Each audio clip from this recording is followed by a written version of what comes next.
નમસ્કાર વિદ્યાર્થી મિત્રો, કોરોનાની મહામારી વચ્ચે સર્જાયેલ લોકડાઉન પરિસ્થિતિમાં તક્ષશિલા વિદ્યાલય બાયડના ઓનલાઈન શિક્ષણ કાર્યક્રમમાં હું દુર્ગા પટેલ આપ સર્વેનું હાર્દિક સ્વાગત કરું છું. ચલો વિદ્યાર્થી મિત્રો, ધોરણ 10 વિષય છે સાયન્સ, ચેપ્ટર 9 સ્ટાર્ટ કર્યું છે. ચેપ્ટર 2 છે એસિડ, બેઝ અને ક્ષાર. તો આજે આપણે લેક્ચર 2 ભણીશું. લેક્ચર 2 ની અંદર ટોપિક છે સૂચક. ઓકે, એટલે સૂચક વિશે આપણે જાણકારી મેળવવાની છે. સૂચક એ શું છે, ઓકે, કયા કયા પ્રકારના સૂચક હોય છે, એ આજે આપણે આ લેક્ચરની અંદર ભણીશું. ચલો વિદ્યાર્થી મિત્રો, લેક્ચર 1 ની અંદર આપણે એસિડ અને બેઝના ગુણધર્મો વિશે જાણકારી મેળવી હતી. ઓકે, હવે આજે આપણે સૂચક વિશે જોઈશું. સૂચકની વ્યાખ્યા લેક્ચર 1 ની અંદર આપણે જોઈ હતી, તેમ છતાં ફરીથી જોઈ લો. સૂચકમાં જુઓ, એની વ્યાખ્યા છે જે દ્રાવણ એસિડ બેઝની હાજરીમાં રંગ પરિવર્તન કરે છે તેને શું કહેવામાં આવે છે? સૂચક કહે છે. એટલે કે એસિડ હોય અથવા બેઝ હોય, એની અંદર તમે જો સૂચક નાખો અને જો એનું રંગ પરિવર્તન થઈ જાય દ્રાવણનું, તો તમે શું કહી શકો કે આ સૂચક છે. ઓકે, હવે સૂચકની અંદર કૃત્રિમ સૂચક હોય, કુદરતી સૂચક હોય, જ્ઞાનેન્દ્રિય સૂચક અને અહીંયા છે લિટમસ દ્રાવણ, એ પણ એક સૂચક તરીકે કામ કરે છે. એના વિશે જોઈશું. એમાં સૌપ્રથમ જોઈએ કૃત્રિમ સૂચકો. કૃત્રિમ સૂચકો એટલે કે પ્રયોગશાળાની અંદર માનવે બનાવેલા સૂચકો. હવે એવા બે સૂચક છે, એક છે મિથાઇલ ઓરેન્જ અને બીજો છે ફિનોપ્થેલિન. ઓકે, હવે મિથાઇલ ઓરેન્જ જે છે, અહીં ધ્યાન આપો, મિથાઇલ ઓરેન્જ એ એસિડ ની અંદર કયો રંગ આપશે? લાલ રંગ આપશે. એટલે કોઈ પણ તમે એસિડ લેશો, ઓકે, અને એની અંદર મિથાઇલ ઓરેન્જ નાખશો તો કેવો રંગ આપશે? લાલ રંગ આપશે. કોઈ ટેસ્ટ ટ્યુબ ની અંદર તમે બેઝ લો છો, એની અંદર તમે મિથાઇલ ઓરેન્જ નાખો છો, તેનો રંગ કેવો થઈ જશે? પીળો રંગ. ઓકે, નેક્સ્ટ લેક્ચર ની અંદર આનું એક કોઠું બનાવવાનું છે, એ આગળ આવે છે ત્યારે વિગતવાર જોઈશું. ચલો વાત કરીએ ફિનોપ્થેલિન. તો આપણી પાસે એક સૂચક છે ફિનોપ્થેલિન. આ એક સૂચક છે. ઓકે, ફિનોપ્થેલિન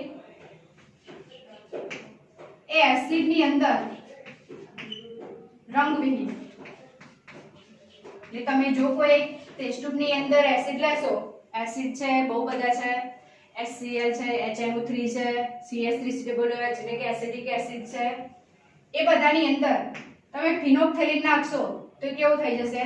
રંગવિહીન, કોઈ કલર દર્શાવશે નહીં. પરંતુ જ્યારે બેઝની અંદર તમે ફિનોપ્થેલિન એડ કરશો તેનો રંગ કેવો થઈ જશે? ગુલાબી. ઓકે, તો આપણી પાસે છે ફિનોપ્થેલિન. ચલો આપણે પ્રવૃત્તિ દ્વારા સમજીએ કેવી રીતે કાર્ય કરશે. એક ટેસ્ટ ટ્યુબ લીધી છે, એની અંદર આપણે બેઝ લઈશું NH4OH.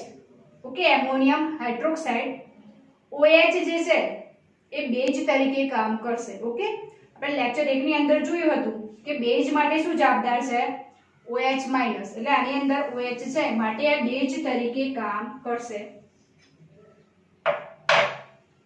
તે ટેસ્ટ ટ્યુબ ની અંદર આપણે થોડુંક બેઝ લઈશું.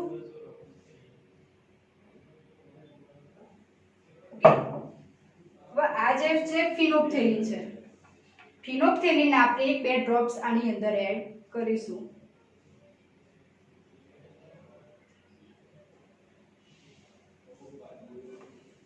જો વિદ્યાર્થી મિત્રો,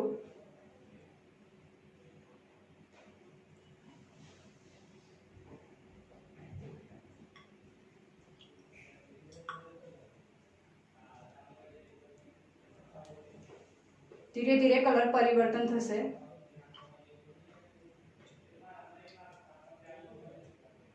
ઓકે, શરૂઆતનો કેવો રંગ હતો? રંગહીન હતો. ફિનોપ્થેલિન બેઝની અંદર અહીં જોઈએ પ્રમાણે ફિનોપ્થેલિન બેઝની અંદર કયો રંગ આપે છે? ગુલાબી રંગ આપે છે. એટલે કે કોઈ પણ એસિડ હોય, બેઝ હોય, આ સૂચક છે એની અંદર નાખતા જો રંગ પરિવર્તન થાય તો એને શું કહેવામાં આવે છે? સૂચક. ઓકે, અહીં સરસ ગુલાબી રંગ દેખાય છે એટલે આ થયું સૂચક. ઓકે, હવે આ કેવા છે? કૃત્રિમ સૂચક છે. એટલે બે કૃત્રિમ સૂચક છે, મિથાઇલ ઓરેન્જ અને ફિનોપ્થેલિન. ઓકે, હવે કુદરતી સૂચકોની વાત કરીએ તો કુદરતી સૂચકોની અંદર લિટમસ પેપર. ઓકે, અહીં આપણે લિટમસ પેપર છે. લિટમસ પેપર લાલ અને ભૂરું એ તમને ખ્યાલ જ છે, બે પ્રકારના લિટમસ પેપર આવે છે. પછી હળદર.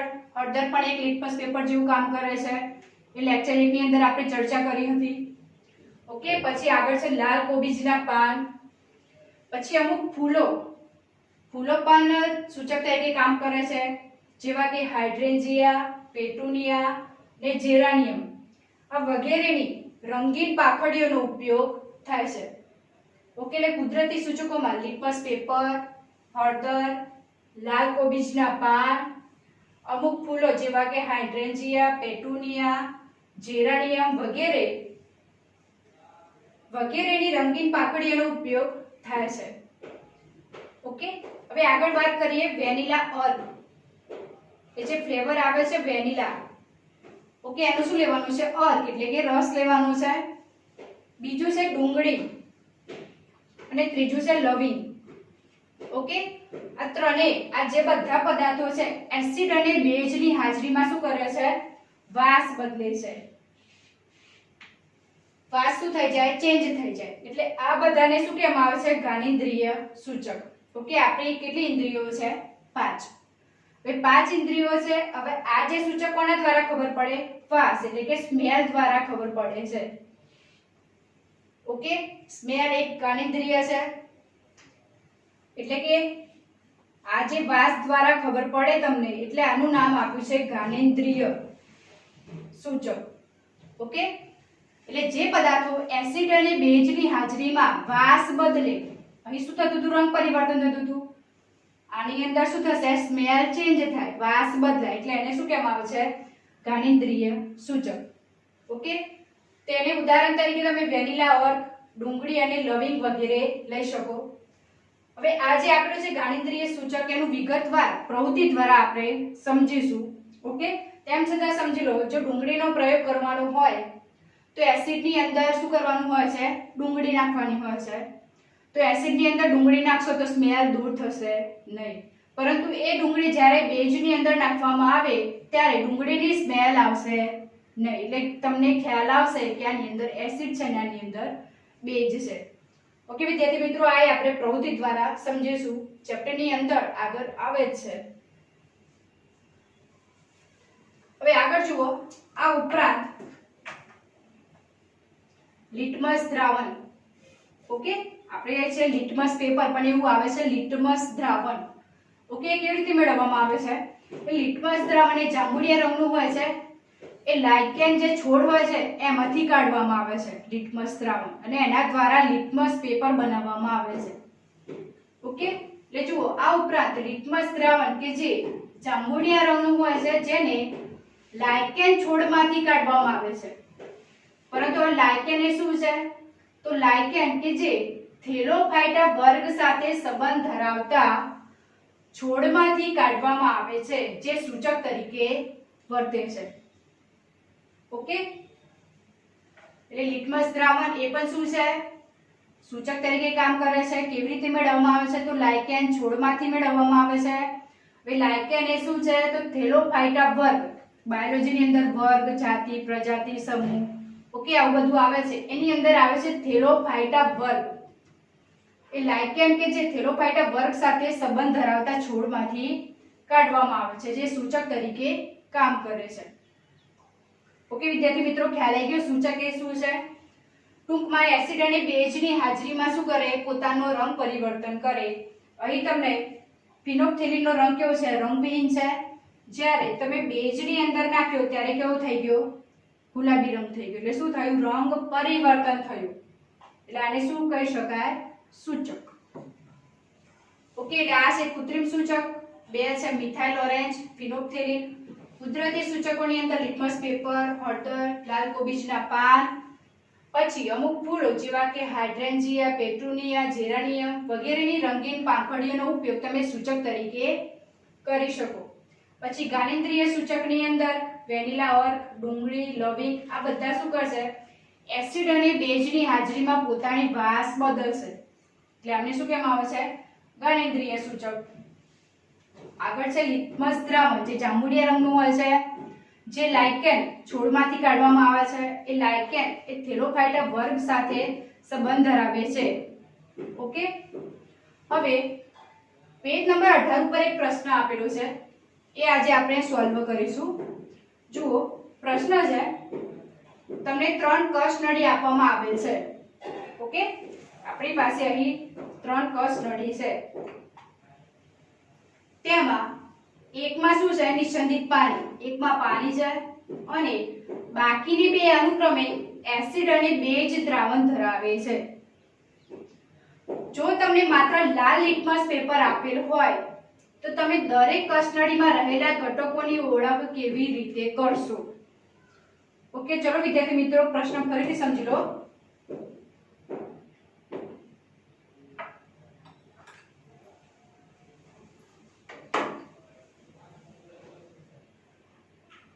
તમને 10 ટેસ્ટ ટ્યુબ આપેલી છે. ઓકે, એકની અંદર પાણી છે, એકની અંદર એસિડ છે અને એકની અંદર બેઝ છે. હવે તમારે ફાઇન્ડ કરવાનું છે કે કયામાં પાણી છે, કઈ ટેસ્ટ ટ્યુબમાં એસિડ છે અને કઈ ટેસ્ટ ટ્યુબમાં બેઝ છે. હવે આ તમારે નક્કી કરવા માટે તમને ખાલી એક જ લિટમસ પેપર આપેલું છે, એ પણ કયું? લાલ લિટમસ પેપર.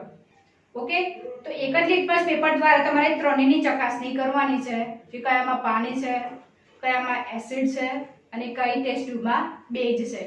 તો ચલો વિદ્યાર્થી મિત્રો આપણે શોધી કાઢીએ કે આ 3 ટેસ્ટ ટ્યુબમાંથી કયું પાણી છે, કયું એસિડ છે અને કયું બેઝ છે. તો જો વિદ્યાર્થી મિત્રો તમને ખ્યાલ જ છે, લેક્ચર 1 ની અંદર આપણે ભણી ચૂક્યા હતા કે જો એસિડ હશે એ ભૂરા લિટમસને શું કરશે? લાલ બનાવશે. બેઝ હશે તો લાલ લિટમસને શું બનાવશે? ભૂરું બનાવશે. ઓકે, અને જે ટેસ્ટ ટ્યુબની અંદર પાણી હશે એની ઉપર એસિડની એની અંદર જે લિટમસ પેપર હશે એની કોઈ અસર થશે નહીં. લાલ લિટમસ હશે તો લાલ જ રહેશે અને જો ભૂરું લિટમસ હશે તો એ ભૂરું જ રહેશે. ઓકે, તો ચલો હવે આપણે થોડું વિચારવાનું છે અહીં કે આપણી પાસે એક જ છે. કયું લિટમસ પેપર છે? લાલ જ લિટમસ પેપર છે.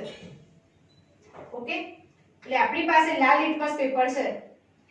હવે તમે લાલ લિટમસ પેપર લેશો, ત્રણેય ટેસ્ટ ટ્યુબમાં વારાફરતી બોળવાનું. હવે જે ટેસ્ટ ટ્યુબની અંદર લાલ લિટમસ ભૂરું થઈ જાય એનો મતલબ એમ કે એ ટેસ્ટ ટ્યુબની અંદર શું છે? બેઝ છે.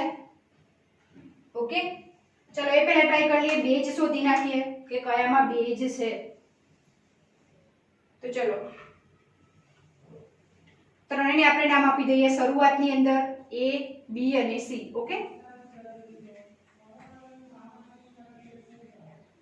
આ છે A, B અને C. આ 3 ટેસ્ટ ટ્યુબ છે. 3 ટેસ્ટ ટ્યુબમાં આપણે ખ્યાલ નથી કયામાં એસિડ છે, કયામાં પાણી છે, કયામાં બેઝ છે. ઓકે, એક જ લિટમસ પેપર આપેલું છે એના દ્વારા આપણે નક્કી કરીશું. તો શરૂઆત કરીએ. જેની અંદર કોઈ ચેન્જ થશે નહીં એ શું હશે? પાણી અને એસિડ. જેની અંદર ભૂરું લિટમસ પેપર લાલ થઈ જશે એ શું હશે? બેઝ. તો ચલો આપણે ટ્રાય કરીએ. ચલો આમાં કોઈ રંગ પરિવર્તન નથી એટલે આ એસિડ હોય કાં તો પાણી હોય. બીજી ટેસ્ટ ટ્યુબ લઈએ. આની અંદર પણ કોઈ ચેન્જ નથી એટલે આ બંને ટેસ્ટ ટ્યુબમાંથી કોઈ એસિડ હશે અને કોઈ પાણી હશે. ત્રીજી ટેસ્ટ ટ્યુબ લઈએ.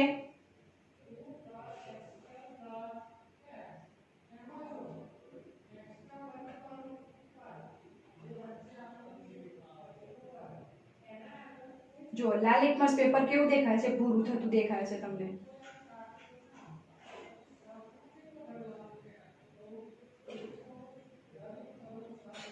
ઓકે, જુઓ લાલ લિટમસ કેવું થઈ ગયું? ભૂરું થઈ ગયું. એટલે એનો મતલબ એમ કે આ ટેસ્ટ ટ્યુબ ની અંદર શું રહેલું છે? લાલ લિટમસ પેપર ભૂરું થાય તો શું હોય? બેઝ હોઈ શકે. તો આ ટેસ્ટ ટ્યુબ એટલે કે A B C ની અંદર શું છે? બેઝ છે. એક ટેસ્ટ ટ્યુબ મળી ગઈ કે આ ટેસ્ટ ટ્યુબ ની અંદર શું છે? બેઝ છે. ઓકે, તો અહીં મેં દોર્યું છે A B C. તો C ની અંદર ફાઇન્ડ થઈ ગયું કે આની અંદર શું છે? બેઝ રહેલો છે. ઓકે, આ બેઝ છે. હવે આ બે ટેસ્ટ ટ્યુબ બાકી છે. હવે આ બે ટેસ્ટ ટ્યુબ ની અંદર એક એસિડ છે અને એક પાણી છે. હવે કેવી રીતે નક્કી કરશો? તો ચલો વિદ્યાર્થી મિત્રો, અહીં આપણે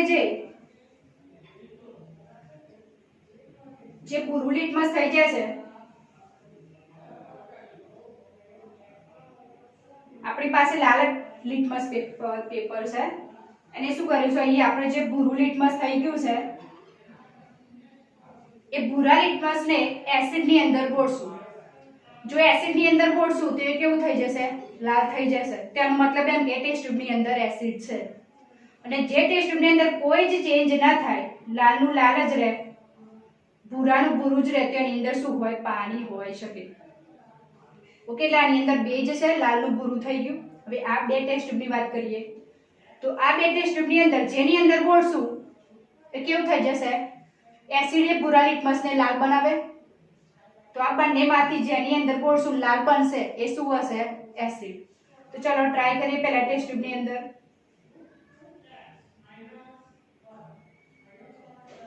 ચલો, આની અંદર કોઈ ચેન્જ નથી, એનું એ જ છે. જુઓ વિદ્યાર્થી મિત્રો, આની અંદર કેવું થઈ ગયું? ભૂરામાંથી લાલ થઈ ગયું. જો ઉપર ભૂરો રંગ છે, નીચે કેવું થઈ ગયું? લાલ થઈ ગયું. એટલે ભૂરામાંથી આ લાલ થઈ ગયું એનો મતલબ એમ કે આની અંદર શું હોઈ શકે? ભૂરામાંથી લાલ બને તો શું હોઈ શકે? એસિડ. ઓકે, એટલે જે બીજી ટેસ્ટ ટ્યુબ છે એની અંદર શું છે? એસિડ. ઓકે, એટલે બી ટેસ્ટ ટ્યુબ છે એની અંદર શું રહેલું છે? એસિડ.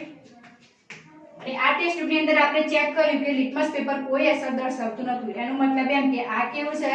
નિશ્ચંદિત પાણી. ઓકે, એટલે આ શું છે? પાણી. ઓકે, ખ્યાલ આવી ગયો વિદ્યાર્થી મિત્રો? એટલે આપણે એક જ લિટમસ પેપર દ્વારા ત્રણેય ટેસ્ટ ટ્યુબ ચેક થઈ ગઈ કે આની અંદર પાણી છે, એની અંદર ઓકે, બી ની અંદર આ શું છે? એસિડ છે. અને આ સી ની અંદર શું રહેલું છે? બેઝ રહેલું છે. ઓકે વિદ્યાર્થી મિત્રો, ખ્યાલ આવી ગયો?